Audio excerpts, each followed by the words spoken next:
napakabait ka, Pinyel. Biniyayaan ka ng ganyang swerte sa buhay. Yung paghihirap mo sa papa mo, ayan na, ito na, makakapagtapos ka na. Kaya good luck, galingan mo palagi. God bless you din sa'yo, saka sa pangalawang mong pamilya. Sobra. Kaya lalo na ngayon magbe-birthday ako. Dati po kasi nagbe-birthday ako, sama-sama kami. Ngayon lang, magkawatak-watak na. Pero naintindihan ko naman po.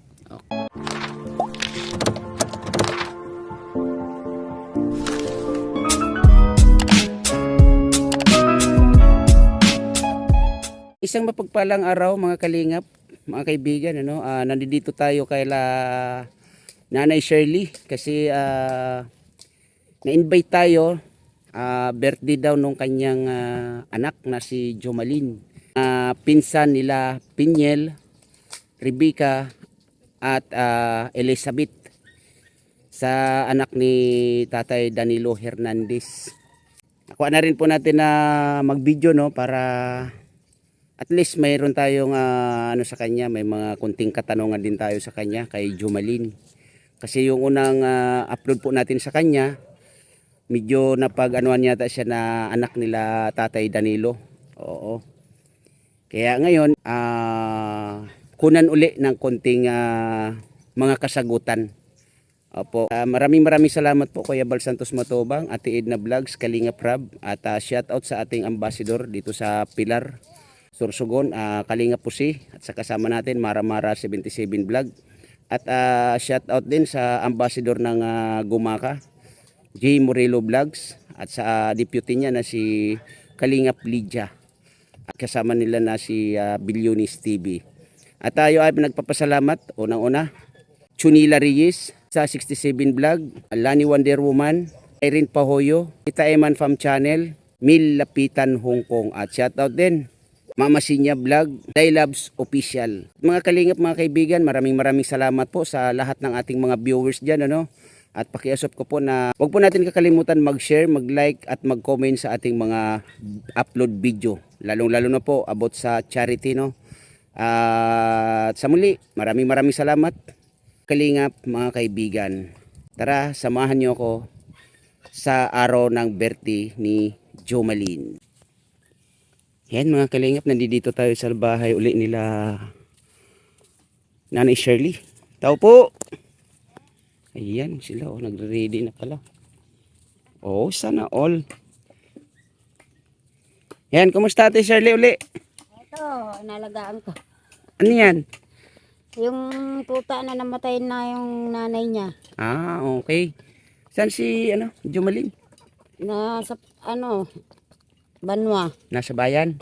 Nakikipag-date? Hindi, bumili lang ng ihanda niya ngayon na birthday niya. Okay. Ayun mga kalingap, naka-ready na sana all. Kuya Te, kumusta? Ito, nagre-ready para kay Jomalyn sa kanyang kaarawan. Okay. Kaarawan ngayong November 15. Okay. Sana dumating agad. Hintayin ko siya. Ayan na sila, dumating na rin Wow, sana all, daming pinamili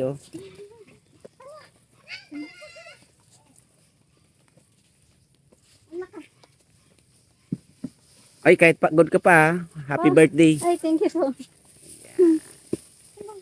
Sige, pahinga ka muna. Maya-maya magkwentuhan tayo. Okay lang sa'yo? Okay lang? Okay. Ganda mo ngayon Okay, happy birthday uli Thank you po. Okay. Ilan taon na? 34. Akala ko 64. Pahingahin muna natin si Jomalyn ba, tama? Opo. Jomalyn? Oo. Okay. Sige, pahinga ka muna ha. Okay, mamaya magkwentuhan tayo. Okay. Jomalyn, kumusta ka naman? Okay naman po. Ayan uli, happy birthday. Ay, thank you po. Marami. Ayan. Meron lang akong konting tanong sa iyo. Okay lang ba sa iyo? Opo. Okay. Kasi 'di ba may unang pag-uusap naman tayo dati? Opo. Okay. 'Di ba na-upload ko naman 'yun at pinayagan mo naman, 'di ba? Napanood ko po yun. Okay, salamat naman. 'di ba? Maganda naman yung naging result doon. Mm-mm. Pero may mga gusto lang naman tayong linawin doon, ano. Opo. Ikaw ay pamangkin nila Tatay Danilo Opo. na ama nila Pinyel, Opo. Rebecca at Elizabeth, tama? Mm-mm. Okay. So, 'di ba yung kwento mo doon sa unang video natin lumaki ka sa kanila? Mm-mm. Pwede mo bang may kwentong muli? Ilang taon pa lang naman ako nung na lumaki ako kila Tito Danny. Tapos, sila po kasi ay wala pang anak. Ako yung unang-unang anak nila, ni Nana Marisa, si Tata Danny. Mabait po si Tata Danny, wala po ako masabi doon. Ako lang naman po yung ng ugali ni Tata Danny. Siya, siya maalaga sa bata. Sa tatlo po nilang anak. Si Tata Danny. Okay. Malaga po siya. Nung ikaw ba'y nagkaisip nun,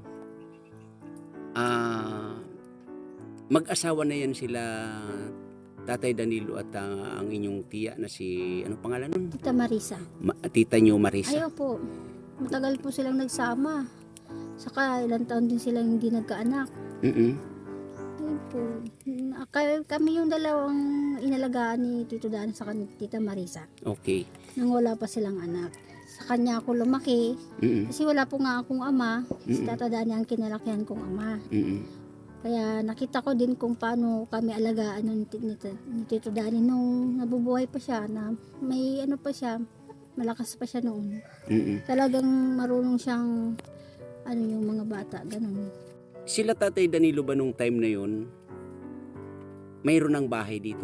Kami nga po sa bahay namin. Meron pa silang tinirahan dyan sa punta noon. Mm-mm. Diyan po kami nakatira sa malapit sa may basketbulan. Mm-mm. Diyan po kami unang tumira noon. Tapos nung nakabili po si mama ng bahay dyan sa Maykuan, doon lumipat din na naman po sila Tita Marisa sa si Tito Dani. Mm-mm. Ayun po yun.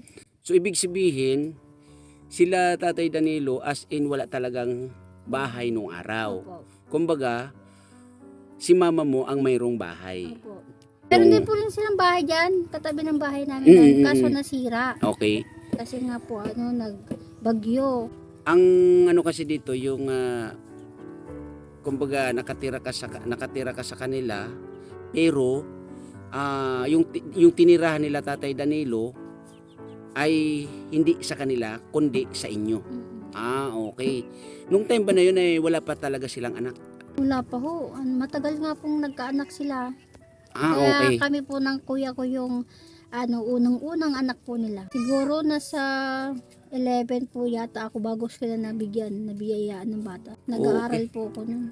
Okay. Saka nung magkaanak po sila, ganun pa din naman yung pag-aalaga ng dalawang mag-asawa sa akin. Di pa rin naman po nabago kahit may 3 na silang anak. Mm-mm. Lalo na nung mayroon nang nakaramdaman si Tito Dani, ayun na po. Mm-mm. Parang nagkaisip na ako.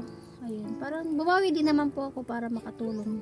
Mm. Kaya lumuwas po ako ng Manila para kahit papaano makapagbigay ng konting bawi din po. Ganun. Wala naman po akong nakita ko din po yung pag-aalaga ni Tito Dani sa 3 nilang anak. Mm-mm. Talagang porsigido po siya. Mm-mm. Kaya mabait po yung si Tito Dani.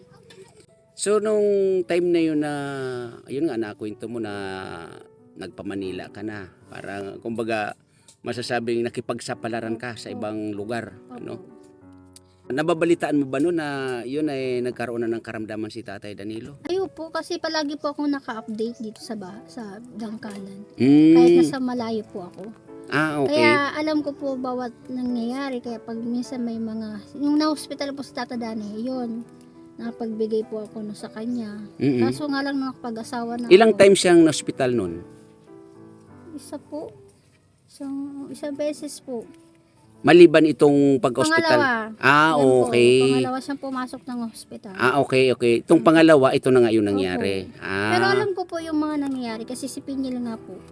Lagi ko siyang kinukontak kahit na sila mag-ama na lang nandito. Okay. Kaya yung dalawang magkapatid, kinukontak ko sila na, ayun, umuwi nga sila kasi nga si papa nila ganyan-ganito na nasa hospital na. Mm-mm. Kaya yun. So kasi ang ano dito Jumalin, yung unang upload ko sa yung unang pag-uusap natin baga na pag anuhan ka ng mga viewers natin ano Na anak. na isa kang anak. Opo. O isa ka sa anak ni Tatay Danilo. So ang ano ko lang naman dito, ang pakay ko lang naman dito for clarification Opo. para naman din sa iyo. Mm. Kaya pagpasensyahan mo na yung ating mga viewers ha. Ayos lang po, naintindihan ko naman po sila. Okay. Kaya ayun, maraming salamat na anuan mo yung ano ni Tatay Danilo pala no. Opo. Nung ano ba yun na ayun na nga nabalitaan mo na nasa ospital yung second time na Tita Dani. kay Tatay Danilo, second time na na-hospital na siya. Ano yung naramdaman mo? Sobrang lungkot po kasi nga sabi ko, doon sa dalawang magkapatid, halos inaaway ko silang dalawa. Sabi ko, uuwi lang kasi kayo. Uuwi kayo kung wala nang buhay yung papa nyo. Eh, sakto naman na walang-wala din po ako. Eh, kung sakaling meron din ako, siguro mas nauna po ako sa kanila. Kaya sila po, naunang umuwi si Rebecca, sumunod si Elizabeth, sumunod na po ako. Tapos yung isa kong pinsan. Eh, siyempre, sobrang lungkot kasi, isa na naman sa pamilya namin. Sobrang takot ko na mababawasan na naman kami, lalo na naging pangalawang ama ko po si Tito Dani. Opo. Kasi di ba nabanggit mo dun sa unang video natin hindi mo nagisna ng iyong tatay? Opo. Hindi po talaga kahit 34 na po ako ngayon, hindi ko pa nakikita personal. Picture lang. Kaya nakakalungkot. Kaya masaya po ako dahil kahit paano pinaramdam sa akin ni Tito Dani yung maging pangalawang ama. Di ba nabanggit mo na nasa malayo ka? Medyo malayo yung lugar. Saang lugar naman yun? Sa Isabela po. Isabela rin. Oo nga, medyo malayo. Pero magkatabing lugar lang kami ni Elizabeth. Mm. Santiago siya, sa Kawayan po ako. Okay. Kawayan. So, ngayon Jomalyn,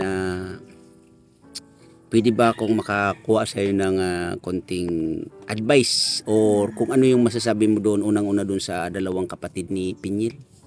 Kay Beth po, kahit na may pamilya po siya, sana naman wag niyang pabayaan yung dalawa niyang kapatid. Kasi, syempre, panganay po siya, magpaka-panganay po sa kanilang dalawa. Yun po lang. Lalo na may anak na siya.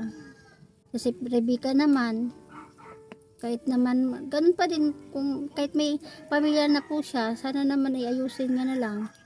Pag-isipan niya kung talagang desisyon na siyang nandun na siya sa pag-aasawa kasi mahirap po, di ba? Kay Pinyil naman, nagiging pasalamat po ako sa kanya kasi matutupad niya na po yung pangarap niya na sa kabaitan niya ganyan po, nabiyayaan po siya ng swerte ba dahil sa pag-aalaga niya sa papa niya. Magpakabait lang po sila, lalo na si Pinyel. Kila Kuya Bal, na pangalawa niyang pamilya, magpakabait siya. Ganun lang naman po yung gusto ko sa kanilang mangyari. Masaya na po ako. Nakakalungkot lang po kasi ngayon birthday ko, wala po sila. Gusto ko po sila sanang kasama. Kaya po, ayun na. Nakakaano po.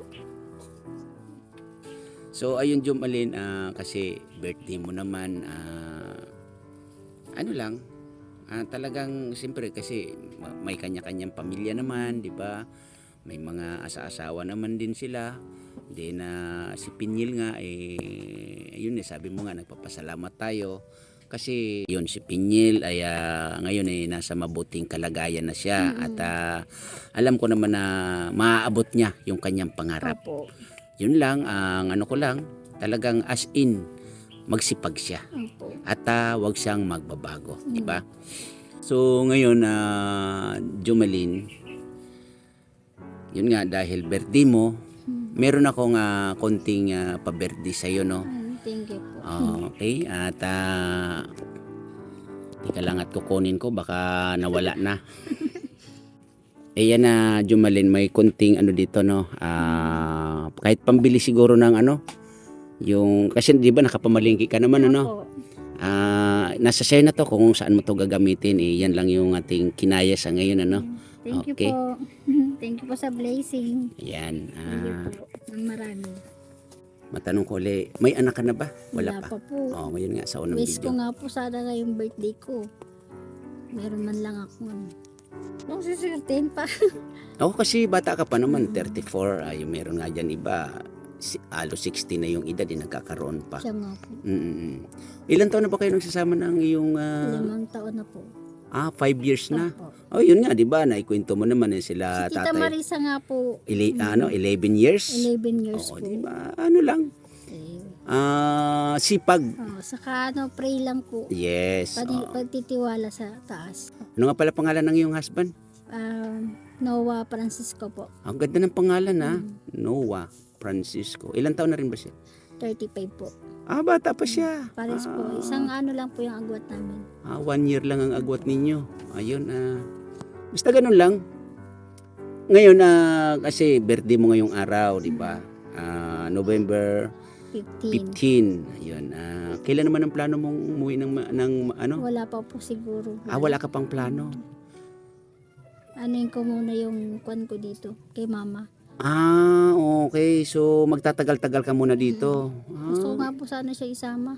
Sa Maynila, Si ay dun sa Isabela. Isabela. Okay.